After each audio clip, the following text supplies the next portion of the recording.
Hello there. Here we are learning about BSc Microbiology course. Topic is viruses, eukaryotic diversity, and this is second lecture in the series. So the learning objectives, the things we are going to learn in this lecture are first morphology of viruses, and second is classification of viruses. So first topic, that is morphology of viruses. The main term here comes is symmetry. Now symmetry એટલે શું હોય? તો what is symmetry of virus? The answer is symmetry refers to the way in which capsomers units are arranged in viral capsid. now આપણે study કર્યું હતું previous લેક્ચરમાં કે કેપ્સોમર્સ શું હોય છે, વાયરલ કેપ્સિડ શું હોય. Yes, viral capsid are protein covering, right, જે સરાઉન્ડ કરેલું હોય, વાયરસથી સરાઉન્ડેડ હોય, આ કવર હોય છે, એને આપણે કેપ્સિડ કહીએ. અને કેપ્સિડ શેનાથી બનેલું હોય? એક સબયુનિટ્સથી બનેલું હોય, પ્રોટીન સબયુનિટ્સથી, જેને આપણે કેપ્સોમર્સ કહીએ. સો એ કેપ્સોમર્સ કઈ રીતના અરેન્જ થયેલા છે એને આપણે સિમેટ્રી કહીએ. સો નીચે ડાયગ્રામ દીધું છે, હેલિકલ વાયરસ, અલગ અલગ ટાઈપ્સના વાયરસીસ છે એના ડાયગ્રામ દીધા છે, અને અલગ અલગ વાયરસની અલગ અલગ સિમેટ્રી હશે. નાવ ટાઈપ્સ ઓફ સિમેટ્રીમાં ફર્સ્ટ જે ટાઈપ છે એ છે આઇકોસાહેડ્રલ symmetry. Now this viruses appear spherical in shape, but a closer look actually reveals they are icosahedral. Now the viruses જેની સિમેટ્રી આઇકોસાહેડ્રિયલ હોય છે, તો તમે ઉપરથી જ્યારે તમે એને જુઓ, એનું સ્ટ્રક્ચર જુઓ, એનું શેપ જુઓ, તો સ્પેરિકલ જેવું દેખાય. બાજુમાં ડાયગ્રામ દીધો છે તો સ્પેરિકલ શેપ જેવું હશે, બટ ક્લોઝર લુક તમે ઇલેક્ટ્રોન માઇક્રોસ્કોપ યુઝ કરીને જ્યારે ક્લોઝર લુક લ્યો તો એની એક પર્ટિક્યુલર સિમેટ્રી હોય છે, એનું નામ છે આઇકોસાહેડ્રલ symmetry. This type of symmetry is polyhedron having 20 equatorial triangles fused together in a spherical shape. Now આઇકોસાહેડ્રલ જે સિમેટ્રી છે કેવી રીતના બને છે? 20 ઇક્વેટોરિયલ ટ્રાયંગલ્સ જે છે એ ફ્યુઝ થાય અને આ એક શેપ બનાવે છે. This is most optimal way of forming a closed shell using identical protein subunits. Very common છે આઇકોસાહેડ્રલ સિમેટ્રી, કોમનલી તમને બહુ બધા વાયરસીસમાં જોવા મળી જશે.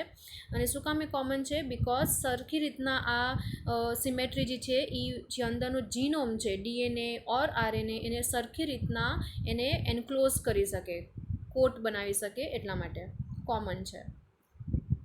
નેક્સ્ટ એક્ઝામ્પલ્સ, તો એવા વાયરસીસ જેમાં તમે આ સિમેટ્રી જોઈ શકો, they are polio virus, adenovirus, rhinovirus, etcetera. Next type of symmetry is helical symmetry.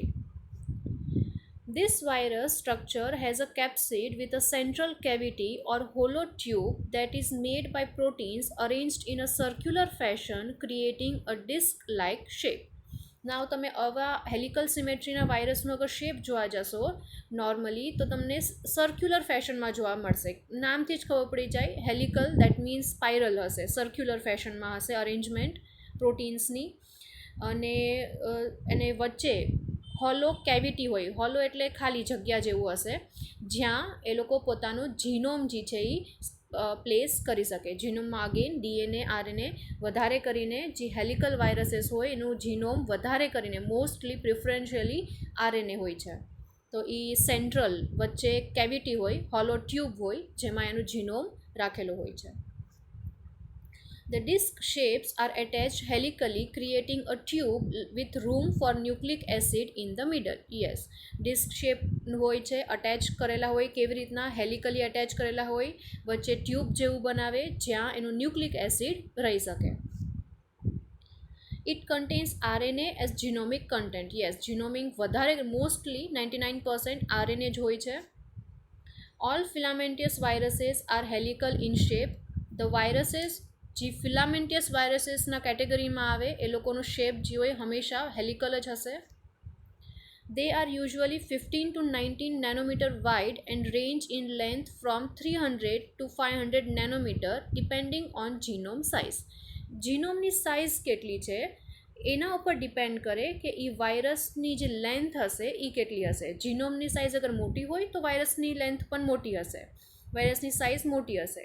એક તમને અપ્રોક્સિમેટલી રેન્જ આપી છે કે વિડ્થમાં 15 to 19 નેનોમીટર અને લેન્થમાં આગળ જોવા જાઉં ઓફકોર્સ હેલિકલ શેપ છે, હેલિકલ સિમેટ્રી છે, તો લેન્થ વધારે હશે 300 to 500 nanometre.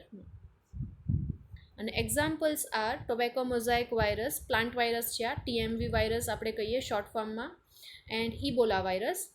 This are examples of helical symmetry virus. Third type of symmetry is complex symmetry. નામથી જ ખબર પડે કોમ્પ્લેક્સ એટલે શું હશે કે સિમ્પલ નહીં હશે, અમુક 2-3ને મિક્સ કરીને જે સિમેટ્રી બનતી હશે, કોમ્પ્લેક્સ સ્ટ્રક્ચર બનતું હશે, એવા વાયરસીસ આમાં આવશે.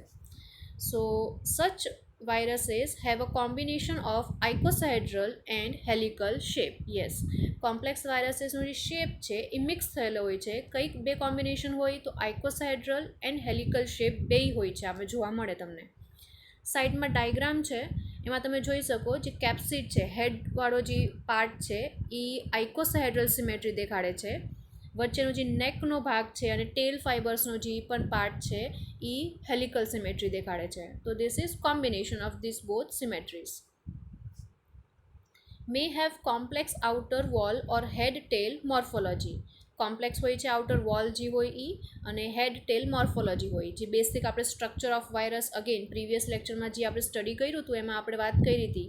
વાયરસના બેસિકલી 3 to 4 પાર્ટ્સ હોય છે, હેડ, નેક, પછી બેઝ પ્લેટ અને ટેલ ફાઇબર્સ. તો એ આ કીધું છે.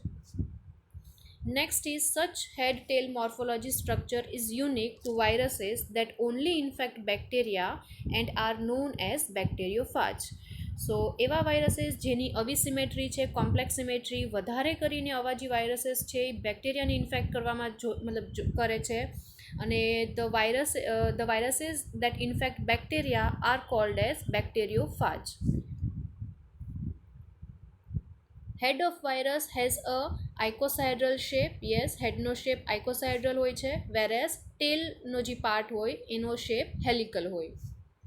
બેક્ટેરિયોફાજ use its tail to attach to host, creates a hole in cell wall and then inserts its DNA into host cell using tail as a channel.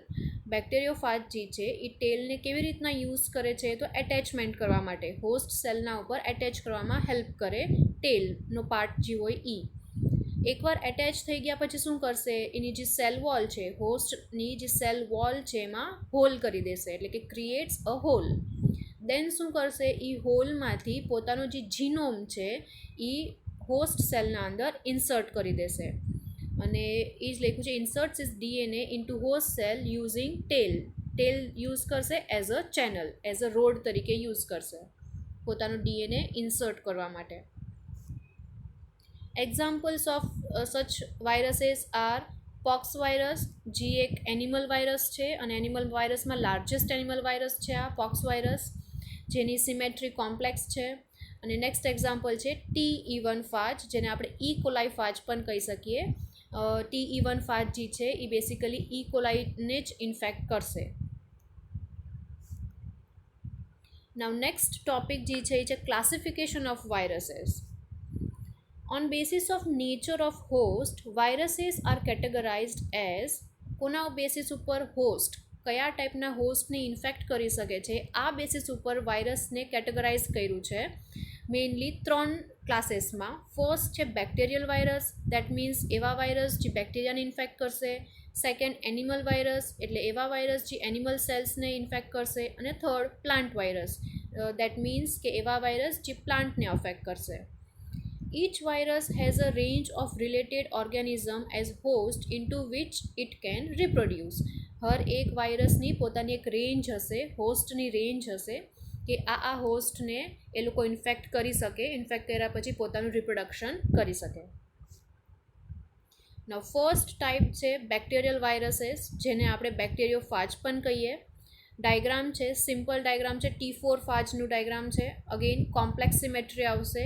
હેડ જે છે એ આઇકોસાહેડ્રલ સિમેટ્રીનો છે, ટેલ અને નેકનો જે ભાગ છે એ હેલિકલ સિમેટ્રીમાં આવે. Bacteriophage are found in almost all the groups of bacteria. Almost જેટલા પણ બેક્ટેરિયાઝના ગ્રુપ્સ છે બધા માટે બેક્ટેરિયોફાજ પ્રેઝન્ટ છે. The phage specificity for host may be broader or narrower. Phage specificity for host આનો મતલબ ફાજ એટલે વાયરસ કયા કેટલા ટાઈપ ઓફ હોસ્ટને ઇન્ફેક્ટ કરી શકે એની એક રેન્જ હોય છે. એ રેન્જ બ્રોડર હોઈ શકે એટલે બહુ મોટી પણ રેન્જ હોઈ શકે હોસ્ટની, કાં પછી નેરોવર એટલે સ્મોલ રેન્જ પણ હોઈ શકે. For example, a phage may multiply only on a certain strains of E. coli, whereas another phage reproduce in many strains of E. coli and closely related genus Shigella. now એક example લઈએ આ સમજવા માટે. એક ફાજ છે, for example લઈ લો first ફાજ છે, એની જે હોસ્ટની જે રેન્જ છે એ બહુ નેરો છે, એટલે ઓછા હોસ્ટને જ ઇન્ફેક્ટ કરી શકે એવી છે. અને હોસ્ટ સેલ કોણ રાખીએ છીએ આપણે અહીંયા? ઈ કોલાઈ. તો અમુક જ એક બે હોસ્ટ મતલબ એક બે ઇકોલાઈની સ્ટ્રેનને જ એ લોકો ઇન્ફેક્ટ કરી શકે છે ફર્સ્ટ ફાજ. હવે સેકન્ડ ફાજની અગર વાત કરીએ તો સેકન્ડ ફાજની જે રેન્જ છે હોસ્ટની એ બ્રોડર છે, એટલે બહુ બધા ડિફરન્ટ ટાઈપ ઓફ બેક્ટેરિયાને એ લોકો ઇન્ફેક્ટ કરી શકે. તો આ જે સેકન્ડ ટાઈપ ઓફ વાયરસ છે, સેકન્ડ ટાઈપ ઓફ બેક્ટેરિયોફાજ છે, એની હોસ્ટની રેન્જ બ્રોડર છે, એટલે એ લોકો ઇકોલાઈની બહુ બધી ઇકોલાઈની સ્ટ્રેન્સને તો ઇન્ફેક્ટ કરી જ શકે છે, બટ ઇકોલાઈ જેવા જ રિલેટેડ શિગેલા નામના બેક્ટેરિયાસ પણ હોય છે, એને પણ ઇન્ફેક્ટ કરવાની કેપેસિટી એ લોકો રાખે છે. સો આવા વાયરસને આપણે કહીએ કે સચ વાયરસીસની જે હોસ્ટની જે રેન્જ છે ઇન્ફેક્ટ કરવાની રેન્જ ઇઝ બ્રોડર. સેકન્ડ જે ક્લાસ છે વાયરસીસનો એ છે એનિમલ વાયરસ. સાઈડમાં સ્ટ્રક્ચર દીધું છે HIV વાયરસનું, જે એનિમલ સેલને ઇન્ફેક્ટ કરી શકે. અને HIV વાયરસ જ્યારે ઇન્ફેક્શન થાય એનિમલ સેલ્સમાં, અગર કે હ્યુમન્સમાં ફોર એક્ઝામ્પલ કહીએ તો it cause diseases named AIDS. Viruses infecting animal cells are known as animal viruses. Although not the first viruses to be discovered and categorized are those that cause infection of humans and are most studied. વધારે કરીને animal વાયરસમાં વધારે કરીને જે પણ અત્યાર સુધીમાં viruses study કર્યા છે, વધારે કરીને એ લોકો હ્યુમન વાયરસીસ એટલે કે હ્યુમન્સને ઇન્ફેક્ટ કરે એવા વાયરસ ઉપર વધારે સ્ટડી થઈ છે અત્યાર સુધીમાં. Different viruses can infect all the organs and tissue of the body, and the outcomes range from mild or no symptoms to life-threatening diseases. Now, એનિમલને ઇન્ફેક્ટ કરવાવાળા જે એનિમલ વાયરસીસ છે એ અલગ અલગ ઓર્ગન્સમાં પણ એ લોકો ઇન્ફેક્ટ કરી શકે. ફોર એક્ઝામ્પલ, અમુક એવો વાયરસ હોય છે જે સ્પેસિફિકલી આપણા લીવરને જ ઇન્ફેક્ટ કરે, યા બીજા અમુક ફોર એક્ઝામ્પલ અત્યારે COVID-19 વાયરસ જે છે, કોરોના વાયરસ છે, એ કયા ઓર્ગનને ઇન્ફેક્ટ કરે છે? તો આપણા લંગ્સ, રેસ્પિરેટરી સિસ્ટમના જે ઓર્ગન્સ છે એને ઇન્ફેક્ટ કરે છે. તો આ પોઈન્ટનો કહેવાનો મતલબ એ છે કાં તો સ્પેસિફિક ઓર્ગન્સને એ લોકો ઇન્ફેક્ટ કરશે, કાં પછી અમુક વખતે અમુક વાયરસીસ એવા પણ હોય છે જે આખા હ્યુમન બોડીને ઇન્ફેક્ટ કરી શકે, એટલે બધા ઓર્ગન્સને, બધા ટિશ્યુને, બધા પાર્ટ્સને ઇન્ફેક્ટ કરી શકે. અને આવા જે વાયરસીસ છે એના થકી જે ડિઝીઝ થાય, ઇન્ફેક્શન જે થાય, એના જે સિમ્ટમ્સ હોય, સિમ્ટમ્સ એટલે શું કે તમને કઈ સાઇન્સ દેખાય છે ડિઝીઝની, એને આપણે સિમ્ટમ્સ કહીએ ક્લિનિકલ લેંગ્વેજમાં. તો સિમ્ટમ્સ જે છે એ નાના એવા સિમ્ટમ્સ, ઓછા સિમ્ટમ્સ પણ હોઈ શકે અને બહુ સિરિયસ સિમ્ટમ્સ પણ હોઈ શકે. લાઈફ થ્રેટનિંગ ડિઝીઝીસનો મતલબ ક્યારેક વાયરસના થકી એટલા સિરિયસ ડિઝીઝ પણ થઈ જાય જેમાં હ્યુમનની કે એનિમલની ડેથ પણ થઈ શકે. Humans cannot be infected by plant or insect viruses. Yes, human છે તો એ એનિમલ વાયરસથી જ ઇન્ફેક્ટ થશે. એ પ્લાન્ટ વાયરસ કે પછી બેક્ટેરિયા માટે જે વાયરસ છે કે પછી ઇન્સેક્ટને જે વાયરસ ઇન્ફેક્ટ કરે છે એમાંથી કોઈ પણ વાયરસ આપને ઇન્ફેક્ટ કરશે નહીં. એક્ઝામ્પલ્સ છે again POX virus, polio virus of course ખબર છે, બહુ કોમન છે, પોલિયો કરે. આ બધા વાયરસના નામ છે જે એનિમલ વાયરસ છે. નાવ આ જે એક ઇમેજ છે એની અંદર તમને ડિફરન્શિએટ કરીને દીધું છે. અમુક હ્યુમન DNA વાયરસીસ છે, અમુક હ્યુમન RNA વાયરસીસ છે. આપણે સ્ટાર્ટિંગમાં વાત કરી કે DNA જે હોય કાં તો DNA હોઈ શકે એઝ અ જીનોમ, કાં પછી RNA હોઈ શકે એઝ અ જીનોમ, રાઈટ? તો એવા વાયરસીસ હ્યુમનને ઇન્ફેક્ટ કરી શકે એવા વાયરસીસમાં ડીએનએ છે અને આરએનએ બે ડિફરન્શિએટ કર્યું છે. અલગ અલગ વાયરસીસના નામ આપ્યા છે. Pox virus, again herpes virus, adeno virus, then corona virus, toga virus, etcetera etcetera. Again structure દીધા છે. ઇબોલા વાયરસ છે જેનું હેલિકલ સિમેટ્રી હોય છે.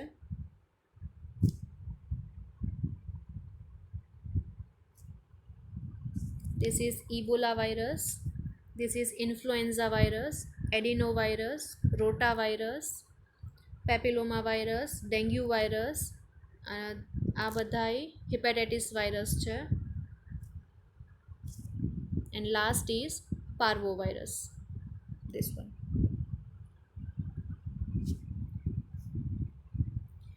Now next છે plant viruses. અગેન પ્લાન્ટ વાયરસનું બાજુમાં ડાયગ્રામ દીધો છે જે TMVનો જ ડાયગ્રામ છે. ટોબેકો મોઝાઇક વાયરસ માટેનો આ ડાયગ્રામ છે. હેલિકલ સિમેટ્રી હોય છે જેની. There are relatively few known viruses in gymnosperm, non-flowering plant, fungi or algae. Now plant કહીએ એટલે જિમ્નોસ્પર્મ અને એન્જિયોસ્પર્મ આ પ્લાન્ટ્સના ટાઈપ હોય છે. તો જિમ્નોસ્પર્મ એટલે શું? તો એવા પ્લાન્ટ્સ જે નોન ફ્લાવરિંગ હોય, અને એન્જિયોસ્પર્મ એટલે શું? તો એવા પ્લાન્ટ્સ જે ફ્લાવરિંગ હોય છે, જેના ફ્લાવર્સ આવે. તો વધારે કરીને બહુ જ ઓછા વાયરસીસ છે જે જિમ્નોસ્પર્મને ઇન્ફેક્ટ કરી શકે, ફંજાઈ, અલ્ગે વગેરે વગેરે ઇન્ફેક્ટ કરી શકે. એવા નંબર ઓછા છે વાયરસીસના. વેરએઝ અગર તમે કમ્પેર કરો એન્જિયોસ્પર્મને એટલે કે ફ્લાવરિંગ પ્લાન્ટ્સને કમ્પેર કરશો તો આવા પ્લાન્ટ્સ માટે બહુ બધા ટાઈપ્સ ઓફ વાયરસ પ્રેઝન્ટ છે. એક્ઝામ્પલ છે ટોબેકો મોઝાઇક વાયરસ TMV, જે ટોબેકોનો જે પ્લાન્ટ હોય છે એને ઇન્ફેક્ટ કરી શકે. નેક્સ્ટ એક્ઝામ્પલ છે ટોમેટો સ્પોટેડ વિલ્ટ વાયરસ, જે ટોમેટોનું પ્લાન્ટ હોય છે એને ઇન્ફેક્ટ કરે, એક્સેટ્રા. નાવ બાલ્ટીમોર ક્લાસિફિકેશન. નાવ એક સાયન્ટિસ્ટ હતા બાલ્ટીમોર કરીને, જેને વાયરસીસને ક્લાસિફાઈ કર્યા હતા.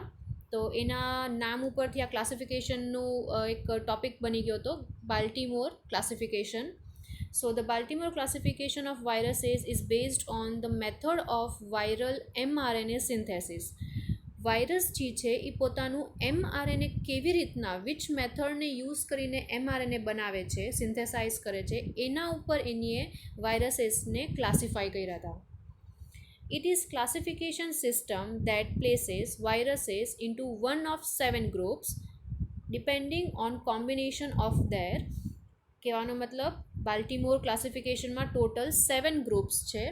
ગમે 7 ગ્રુપ્સમાંથી વાયરસ જે છે એ ગમે 7 ગ્રુપમાંથી આપણે ગમે એક ગ્રુપમાં એને આપણે પ્લેસ કરી શકીએ. હવે એ કયા બેસિસ ઉપર પ્લેસ કરી શકીએ એના માટે 4 ફેક્ટર્સ છે. ફર્સ્ટ છે ન્યુક્લિક એસિડ, એટલે કે એનું ન્યુક્લિક એસિડ જીનોમ DNA ફોર્મમાં છે કે પછી RNAના ફોર્મમાં છે. સેકન્ડ છે સ્ટ્રેન્ડેડનેસ, એટલે કે સિંગલ સ્ટ્રેન્ડેડ જીનોમ છે કે પછી ડબલ સ્ટ્રેન્ડેડ જીનોમ છે. થર્ડ છે સેન્સ, એટલે કે પ્લસ સ્ટ્રેન્ડ છે કે માઇનસ સ્ટ્રેન્ડ છે. એન્ડ ફોર્થ છે એ છે મેથડ ઓફ રેપ્લિકેશન, કેવી રીતના એ પોતાનું રેપ્લિકેશન કરે છે.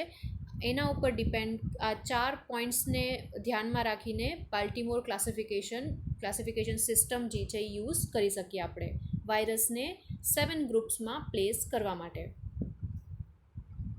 નાવ ધીસ ફર્સ્ટ જે 2 ગ્રુપ છે, first 2 group 1 and group 2. First ગ્રુપમાં જે પણ વાયરસીસ આવશે એનો જીનોમ જે છે એ ડબલ સ્ટ્રેન્ડેડ DNAના ફોર્મમાં હશે. સેકન્ડ ગ્રુપ જે છે એનું જે જીનોમ હશે એ સિંગલ સ્ટ્રેન્ડેડ DNAના ફોર્મમાં હશે. સો અહીંયા તમે જોઈ શકો ડબલ સ્ટ્રેન્ડેડ DNA છે, અહીંયા સિંગલ સ્ટ્રેન્ડેડ DNA છે. Group 1 and group 2. Now you can say that group 1 viruses and group 2 viruses come under DNA viruses ની કેટેગરીમાં એ લોકો આવી શકે. ફાઇન. નેક્સ્ટ છે કેટેગરી એ છે RNA વાયરસીસની, જેની અંદર again group 3, group 4 and group 5 આવશે. 3 ગ્રુપ આવશે આ કેટેગરીમાં. ગ્રુપ 3ની અગર વાત કરીએ તો આમાં જે જીનોમ છે, ઓફકોર્સ RNA વાયરસીસ છે એટલે એનો જીનોમ RNA જ હશે, બટ કેવી રીતના RNA છે, કયા સ્ટ્રેન્ડમાં છે એ મેટર કરે અહીંયા. ફર્સ્ટ જે છે પાર્ટ એનો ગ્રુપ 3ની વાત કરીએ તો એમાં ડબલ સ્ટ્રેન્ડેડ આરએનએ પ્રેઝન્ટ હશે.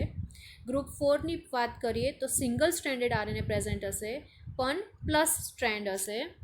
વેરેઝ ગ્રુપ 5ની અગર વાત કરશો તો આની અંદર પણ સિંગલ સ્ટ્રેન્ડેડ આરએનએ જ હશે બટ એનો જે સ્ટ્રેન્ડ હશે એ માઇનસ હશે, માઇનસ સેન્સવાળો સ્ટ્રેન્ડ હશે. ફાઇન. તો ગ્રુપ 3માં ડબલ સ્ટ્રેન્ડેડ આરએનએ, ગ્રુપ 4માં single stranded RNA with plus strand અને ગ્રુપ 5માં સિંગલ સ્ટ્રેન્ડેડ આરએનએ જ but minus strand. Now third category જે છે એ છે રિવર્સ ટ્રાન્સક્રાઇબિંગ વાયરસીસ. નાવ આ કેટેગરીમાં બે ગ્રુપ છે. અગેન ગ્રુપ 6 અને ગ્રુપ 7. ગ્રુપ 6નો જે જીનોમ છે એ સિંગલ સ્ટ્રેન્ડેડ આરએનએના ફોર્મમાં હશે, વેરેઝ ગ્રુપ 7નો જે જીનોમ છે એ ડબલ સ્ટ્રેન્ડેડ ડીએનએના ફોર્મમાં હશે. બટ અહીંયા આ કેવી રીતના ડિફરન્શિએટ થાય છે પહેલાં બે ક્લાસીસ કરતાં, તો આમાં જે આરએનએ છે કે ડીએનએ છે એ લોકો રિવર્સ ટ્રાન્સક્રિપ્શન કરશે. Now what do you mean by reverse transcription? તો એમઆરએનએ બનાવશે, ઇન્ટરમીડિયેટ એમઆરએનએ બનાવશે, એમઆરએનએ યુઝ કરીને ડીએનએ બનાવશે, કોમ્પ્લિમેન્ટરી ડીએનએ બનાવશે એન્ડ દેન એનું જે પણ આરએનએ સિન્થેસિસ, ટ્રાન્સક્રિપ્શનનો પ્રોસેસ, ટ્રાન્સલેશનનો પ્રોસેસ કેરી ઓન કરીને રિપ્રોડક્શન પોતાનું કરશે. અહીંયા તમારે મેઇન વાત એ છે કે કયા ગ્રુપમાં જીનોમ કયા ટાઈપનો હોય છે એ મેઇન તમારે યાદ રાખવાનું છે. For example group 1 double stranded DNA, group 2 single stranded DNA, group 3 double stranded RNA, group 4 single stranded RNA, group 5 single stranded RNA minus, yes એક મેન્શન કરવાનું ભૂલી ગઈ. ગ્રુપ 4માં single stranded RNA plus strand, group 5માં single stranded RNA minus strand and group 6માં again single stranded RNA, group 7માં double stranded DNA. Basically structure છે Baltimore ક્લાસિફિકેશનનું. નાવ ડિટેલમાં જોશું કે કેવી રીતના મોડ ઓફ એમઆરએનએ પ્રોડક્શન કેવું છે, કે કયા રીતના કઈ મેકેનિઝમ યુઝ કરીને પોતાનું એમઆરએનએ બનાવે આવા વાયરસીસ, અને અગેન એક્ઝામ્પલ પણ જોશું હર એક ગ્રુપમાં કયા કયા વાયરસનું એક્ઝામ્પલ છે એ પણ જોઈ લઈશું. સો ફર્સ્ટ ગ્રુપ જે છે એની કેરેક્ટરિસ્ટિક શું છે? તો ડબલ સ્ટ્રેન્ડેડ ડીએનએ એની કેરેક્ટરિસ્ટિક છે. નાવ એનું મોડ ઓફ એમઆરએનએ પ્રોડક્શન કેવું છે? તો mRNA is transcribe directly from the DNA template. DNA હોય છે એને યુઝ કરીને ડાયરેક્ટલી એમઆરએનએ આ લોકો બનાવી શકે. અને એક્ઝામ્પલ છે herpes virus. Herpes simplex virus full form છે, તમે શોર્ટમાં કોમનલી હર્પીસ વાયરસ પણ કહી શકીએ. નાવ ગ્રુપ 2ની અગર વાત કરીએ તો એમાં કેરેક્ટરિસ્ટિક એની જીનોમ કેવો હોય છે? સિંગલ સ્ટ્રેન્ડેડ ડીએનએના ફોર્મમાં જીનોમ હોય. નાવ આનું mode of mRNA production is કે DNA is converted to double stranded form before RNA is transcribed. કેમ કે ગ્રુપ 2માં જેટલા પણ વાયરસીસ છે એનું જીનોમ સિંગલ સ્ટ્રેન્ડેડ ડીએનએના ફોર્મમાં છે, તો પહેલાં સિંગલ સ્ટ્રેન્ડમાંથી એ લોકો શું કરશે? પોતાનો જે ડીએનએ છે એને ડબલ સ્ટ્રેન્ડમાં કન્વર્ટ કરશે. એકવાર ડબલ સ્ટ્રેન્ડમાં કન્વર્ટ થઈ ગયો પોતાનો જીનોમ, એના પછી ડબલ સ્ટ્રેન્ડેડ ડીએનએને યુઝ કરીને એ લોકો એમઆરએનએ બનાવશે. નાવ એક્ઝામ્પલ ઇઝ પાર્વો વાયરસ. થર્ડ જે કેટેગરી છે, થર્ડ ગ્રુપ છે, એમાં જીનોમ ડબલ સ્ટ્રેન્ડેડ આરએનએના ફોર્મમાં જોવા મળે છે. આ લોકો જે છે mode of mRNA production is કે mRNA is transcribed from the RNA genome. એનો જે પણ જીનોમ છે એમાંથી ડાયરેક્ટલી એ લોકો એમઆરએનએ બનાવી દેશે. Example is rota virus. Fourth ગ્રુપમાં સિંગલ સ્ટ્રેન્ડેડ આરએનએ જ હશે. ફોર્થ ગ્રુપ અને ફિફ્થ ગ્રુપ બેયમાં સિંગલ સ્ટ્રેન્ડેડ આરએનએ જ હશે જીનોમમાં, બટ ફોર્થમાં પ્લસ સેન્સ હશે અને ફિફ્થમાં માઇનસ સેન્સ હશે. નાવ ફોર્થ ગ્રુપની અગર વાત કરીએ તો એનું એમઆરએનએ પ્રોડક્શન જે છે જીનોમ ફંક્શન્સ એઝ એમઆરએનએ. જે જીનોમ છે એનું એ જ એમઆરએનએના જેમ જ કામ કરશે. એટલે આ લોકો ફોર્થ ગ્રુપમાં જેટલા પણ વાયરસીસ પ્રેઝન્ટ છે એનો જે પણ જીનોમ છે એ જીનોમમાંથી એમઆરએનએ બનાવવાની જરૂર નહીં પડે. શું કામે? કેમ કે એનો જીનોમ જે છે એ જ એમઆરએનએ તરીકે કામ કરશે અને આગળ જઈને ટ્રાન્સક્રિપ્શન, ટ્રાન્સલેશન કેરી ઓન કરશે. એક્ઝામ્પલ ઇઝ પીકોર્ના વાયરસ, જે કોમન કોલ્ડ કરે આપણે, શરદી વગેરે જે કરે એ. ફિફ્થ ગ્રુપમાં માઇનસ સેન્સવાળા વાયરસીસ હશે જેનો જીનોમ સિંગલ સ્ટ્રેન્ડેડ આરએનએ છે in minus form. mRNA is transcribed from the RNA genome. કેમ કે માઇનસ સ્ટ્રેન્ડ છે એટલા માટે આ જે જીનોમ છે એમાંથી mRNA બનાવવો પડશે એ લોકોને, અને પછી mRNA આગળ જઈને ટ્રાન્સક્રિપ્શન, ટ્રાન્સલેશન વગેરે પ્રોસેસ કેરી ઓન કરી શકશે. અને એક્ઝામ્પલ છે રેપ્ટો વાયરસ, જે રેબીઝ ડિઝીઝ કરે. Next group is sixth group, જેમાં સિંગલ સ્ટ્રેન્ડેડ આરએનએ વાયરસીસ હોય છે વિથ રિવર્સ ટ્રાન્સક્રિપ્ટેઝ. રિવર્સ ટ્રાન્સક્રિપ્ટેઝ એન્ઝાઇમનું નામ છે. આ એન્ઝાઇમ પણ આ લોકો પાસે પ્રેઝન્ટ હશે, એક્સ્ટ્રા એન્ઝાઇમ્સ છે. સો એમાં શું હેલ્પ કરશે એ જોઈ લઈએ. Reverse transcriptase makes DNA from RNA genome. આ જે એન્ઝાઇમ્સ છે એનું કામ જ એ છે કે ડીએનએમાંથી આરએનએ બનાવવું, આરએનએ જીનોમમાંથી ડીએનએ બનાવવું. રિવર્સ ટ્રાન્સક્રિપ્ટેઝ નામથી ખબર પડી જાય, રિવર્સ પ્રોસેસ કરશે. નોર્મલ પ્રોસેસ શું હોય તો ડીએનએમાંથી આરએનએ બને, બટ આ એન્ઝાઇમનું કામ રિવર્સ હશે, એટલે કે આરએનએ જીનોમ છે એમાંથી એ લોકો ડીએનએ બનાવી શકે એવી કેપેસિટી રાખે છે. DNA is then incorporated in the host genome. જે પણ ડીએનએ બનાવ્યું હોય એને એ હવે પોતાનો જે હોસ્ટ છે, હોસ્ટ સેલ છે એના જીનોમમાં ઇન્કોર્પોરેટ કરી દેશે, એટલે કે જોઈન કરી દેશે. પછી mRNA is transcribed from the incorporated DNA. Host જીનોમમાં ડીએનએ આપણે વાયરસનો ડીએનએ એટેચ કરી દીધો છે. હવે એ વાયરસનો ડીએનએ જે છે એ mRNA બનાવશે, ટ્રાન્સક્રિપ્શન, ટ્રાન્સલેશન પ્રોસેસ આગળ કેરી ઓન કરી શકશે. એક્ઝામ્પલ છે હ્યુમન ઇમ્યુનોડેફિશિયન્સી વાયરસ, જેને આપણે કહીએ HIV virus. HIV is causative agent of AIDS disease. તો એ HIV વાયરસ જે છે એની પાસે પણ આ રિવર્સ ટ્રાન્સક્રિપ્ટેઝ નામના એન્ઝાઇમ હોય છે જે આરએનએમાંથી ડીએનએ બનાવી શકે. And last group is seventh group, જેમાં ડબલ સ્ટ્રેન્ડેડ ડીએનએ વાયરસીસ હોય છે વિથ રિવર્સ ટ્રાન્સક્રિપ્ટેઝ. આ લોકો પાસે પણ રિવર્સ ટ્રાન્સક્રિપ્ટેઝ નામના એન્ઝાઇમ પ્રેઝન્ટ હોય છે. The viral genome is double-stranded DNA, but viral DNA is replicated through an RNA intermediate. આવા જે વાયરસીસ છે, સેવન્થ ગ્રુપમાં જે વાયરસીસ પ્રેઝન્ટ હોય છે એનું જે જીનોમ છે એ તો ડબલ સ્ટ્રેન્ડેડ ડીએનએ જ છે, બટ આ લોકોને જ્યારે રેપ્લિકેશન કરવું હોય તે વખતે ડીએનએને પહેલાં આરએનએમાં કન્વર્ટ થવું પડશે. પછી આરએનએ જે છે એ એમઆરએનએના તરીકે કામ કરીને આગળ પ્રોટીન્સ ને ટ્રાન્સલેશન વગેરે પ્રોસેસ કેરી ઓન કરી શકે. સો the RNA may serve directly as mRNA or as template to make mRNA. Yes, પહેલાં ડીએનએ જીનોમ છે, ડીએનએમાંથી આરએનએ બનાવશે. હવે એ RNA directly as a mRNA કામ કરી શકે, કાં પછી એને યુઝ કરીને એમઆરએનએ બનાવી પણ શકે. એક્ઝામ્પલ આવા વાયરસનું છે હિપેટાઇટિસ બી વાયરસ. ફાઇન. તો નેક્સ્ટ લેક્ચરમાં આપણે ટોપિક્સ કન્ટિન્યુ કરશું. એ છે life cycle of virus. Virus કેવી રીતના રેપ્લિકેટ કરે. એમાં બે ટાઈપ હોય છે, લાઇટિક સાયકલ અને લાઇસોજેનિક સાયકલ, જે આપણે થર્ડ લેક્ચરમાં કન્ટિન્યુ કરશું. Thank you for watching.